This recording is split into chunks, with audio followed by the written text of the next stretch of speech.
Greetings, and welcome to part 2 of chapter 1 of my story. Here we go. There were several cries from the crowd as we moved, yelling for us to stop, some cursing the knights for taking the few children that remained in this place. The lead knight had raised his hands for silence, which once again came. "What are your names and ages?" he asked us. We all stepped up, one by one. Drew Oren, 15. Jess Call, 16. Kyo Strain, 14. The lead knight crossed his arms. "You understand that you will be under the direct rule and order of the king." "Yes, sir," we all said in synchronized voices, each of our faces filled with a fierce determination. "And that you may die at any time during your servitude." "Yes, sir," we replied, just as easily. He sighed quietly to himself and dropped his arms.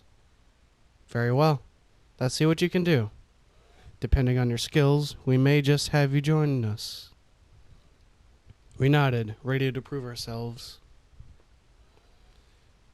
Me and Jess stepped back to the edge of the crowd to give Drew the first round. The knight tossed one of the swords to him, and he caught it, unsheathed it, and stood in a ready battle stance, all without taking his eyes off the target. "Remember, this is only a test of skill, so don't worry about dying. I won't be trying to kill you," the man said, almost chuckling. "Fine by me," Drew said, seemingly more to himself than to his opponent.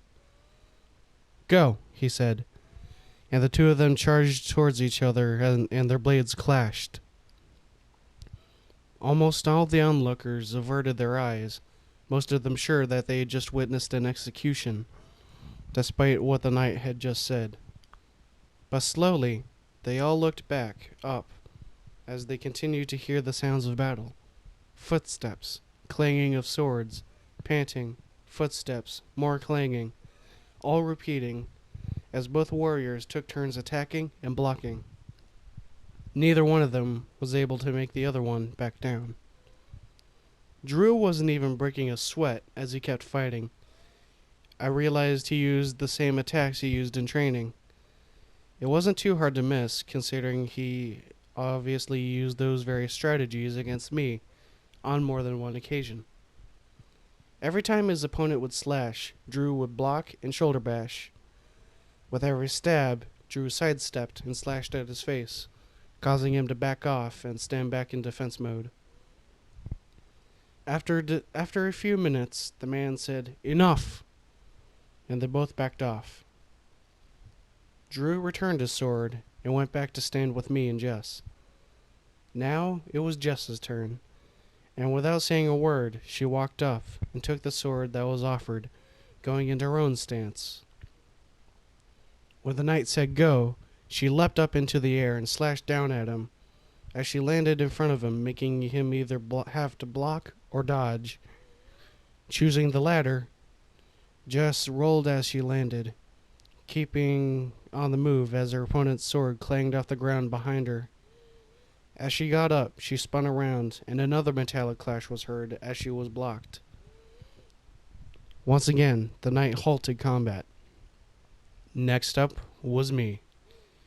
I took my place, sword in hand, battle stance ready.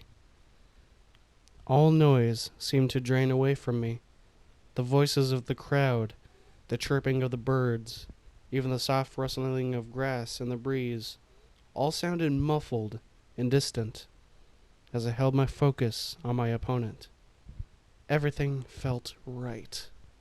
My sword was lighter, my breathing was steady, and my nervousness non-existent. I knew what I had to do. All I had to do was do it. I've never felt more at peace than at the start of a battle, even in sparring sessions. I heard a faint voice from the night that said, "Go!" and I closed my eyes and started moving. When I opened my eyes, I was utterly startled at what I saw. My opponent wasn't in front of me anymore. He was under me. My knee braced against his chest to hold him down, and my left hand held his wrist, pinning it to the ground. Something flashed in the corner of my vision to my right. The glint was coming from the blade of my sword, catching the reflection in the dying sunlight. The sword's tip was lightly pressed to the knight's throat, ever so slightly drawing blood, which trickled down to the ground underneath him.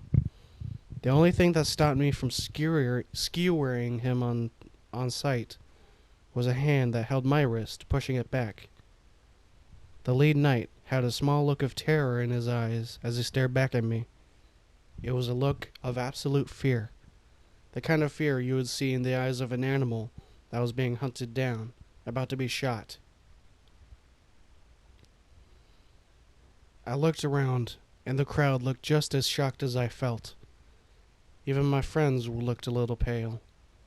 Drew was speechless, jaw dropped, and Jess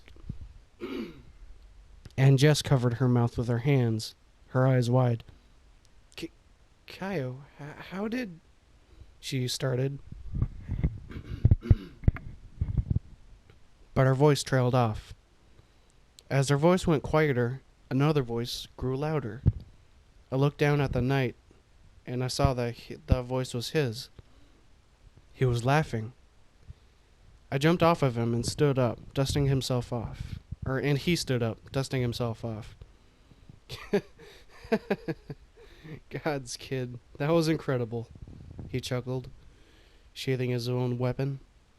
It took until he reached out for me that I realized I still had my own sword. I sheathed it and handed it back to him. I stepped back to my friends as he looked out to the crowd. Ladies and gentlemen, you have witnessed the recruitment of 3 new warriors who will be joining the king's army. They are worthy to the cause of Rubrin. With wide eyes, me, Drew, and Jess all looked at each other, then to the knight, who smirked at our reaction. You mean? I asked. He nodded. That's right. You 3 are going to the capital of our kingdom, and we'll have an audience with the king. It's time you've met the royal family. That was chapter 1, guys. I'm sorry it had to be split up into 2 parts, but as I've explained in the last one, I can't really go over 15 minutes, which sucks, but I'll try to fix that as soon as I can. Anyways, I hope you guys liked it, and tell me what you think's gonna happen, or something like that.